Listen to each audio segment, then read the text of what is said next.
విమానాలలో సాంకేతిక లోపాలు తలెత్తి సర్వీసులు రద్దు కావడం అన్నది ఇటీవల కాలంలో సర్వసాధారణంగా మారిపోయింది. గురువారం ఒక స్పైస్ జెట్ విమానం టేకాఫ్ తీసుకున్న తర్వాత విండో ఫ్రేమ్ ఊడిపోయిన సంఘటన మరొక ముందే మరో స్పైస్ జెట్ విమానంలో సాంకేతిక లోపం తలెత్తింది. చెన్నై నుంచి హైదరాబాద్ వస్తున్న స్పైస్ జెట్ విమానంలో సాంకేతిక లోపం తలెత్తడంతో టేకాఫ్ అయిన కొద్దిసేపటికి విమానాన్ని తిరిగి చెన్నై విమానాశ్రయంలో దించేశారు. దాదాపు 2 గంటలకు పైగా ఆ విమానం చెన్నై ఎయిర్పోర్ట్లోనే నిలిచిపోయింది. దీంతో విమాన ప్రయాణికులు తీవ్ర ఆగ్రహం వ్యక్తం చేస్తున్నారు.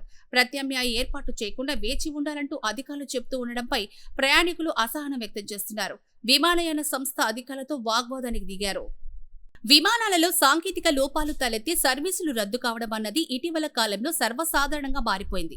గురువారం ఒక స్పైస్ జెట్ విమానం టేకాఫ్ తీసుకున్న తర్వాత విండో ఫ్రేమ్ ఊడిపోయిన సంఘటన మరొక ముందే మరో స్పైస్ జెట్ విమానంలో సాంకేతిక లోపం తలెత్తింది. చెన్నై నుంచి హైదరాబాద్ వస్తున్న స్పైస్ జెట్ విమానంలో సాంకేతిక లోపం తలెత్తడంతో టేకాఫ్ అయిన కొద్దిసేపటికి విమానాన్ని తిరిగి చెన్నై విమానాశ్రయంలో దించేశారు. దాదాపు 2 గంటలకు పైగా ఆ విమానం చెన్నై ఎయిర్పోర్ట్లోనే నిలిచిపోయింది. దీంతో విమాన ప్రయాణికులు తీవ్ర ఆగ్రహం వ్యక్తం చేస్తున్నారు. ప్రత్యామ్నాయ ఏర్పాటు చేయకుండా వేచి ఉండాలంటూ అధికారులు చెబుతూ ఉండడంపై ప్రయాణికులు అసహనం వ్యక్తం చేస్తున్నారు. విమానయాన సంస్థ అధికారులతో వాగ్వాదానికి దిగారు.